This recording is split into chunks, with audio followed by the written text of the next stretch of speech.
चाणक्य नीति का 16वां अध्याय भाग 2।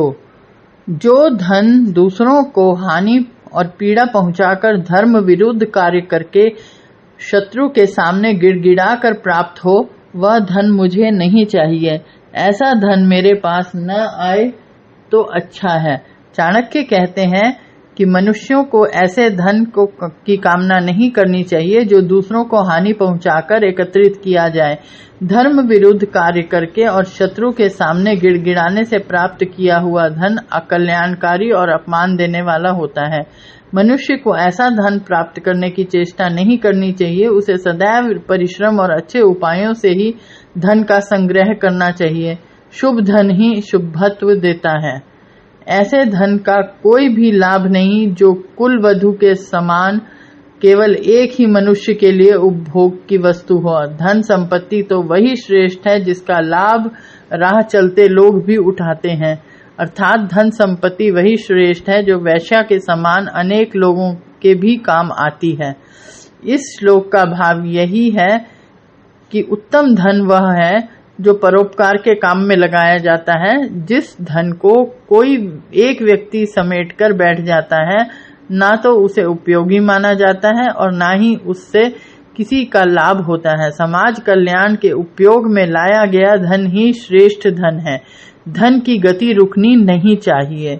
इस संसार में कोई भी प्राणी ऐसा नहीं है जो धन का विभिन्न प्रकार से उपयोग करने पर तृप्त हुआ हो। इस धन का उपभोग इस जीवन के कार्यों, स्त्रियों के सेवन और विभिन्न प्रकार के भोजन आदि पर करने से मनुष्य आप तृप्त रहता है और अतृप्त रहते हुए ही इस संसार से चला जाएगा। अर्थात धन को किसी भी प्रकार से उपभोग में लाया जाए, मनुष्य तृप्त नहीं होता।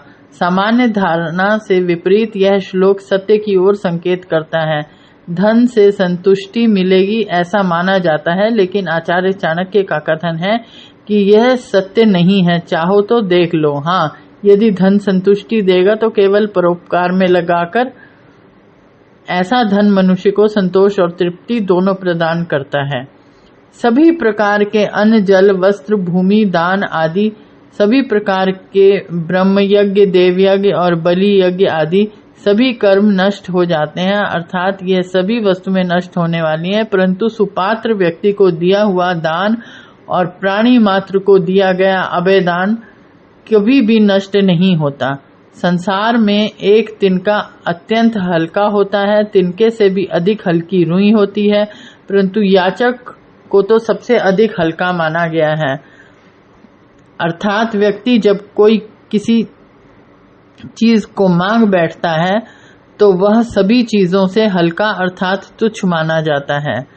अपमानित होकर जीने की बजाय मर जाना अधिक अच्छा है, क्योंकि मृत्यु से तो क्षण भर का ही कष्ट होता है, जबकि अपमानित होने पर व्यक्ति दिन प्रतिदिन मरता रहता है।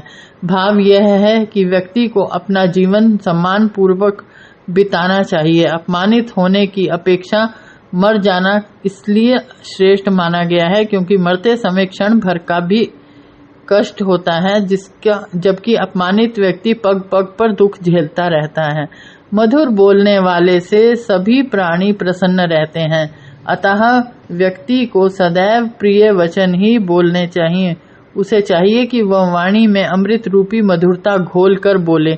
व्यक्ति को वाणी से दरिद्र नहीं होना चाहिए।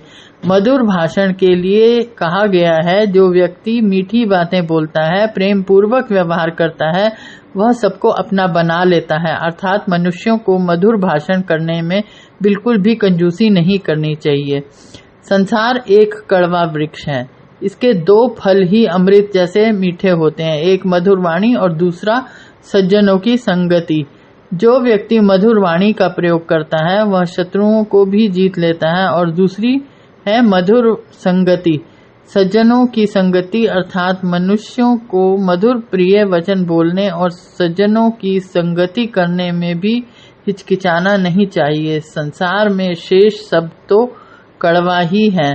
अनेक जन्मों में मनुष्य ने दान, अध्ययन और तप आदि जिन बातों का अभ्यास किया, उसी अभ्यास के कारण वह बार बार उन्हें दोहराया करता है। इस श्लोक का भाव यह है कि मनुष्य को अपना भावी जीवन सुधारने के लिए इस जन्म में अच्छे कार्य करने का अभ्यास करना चाहिए।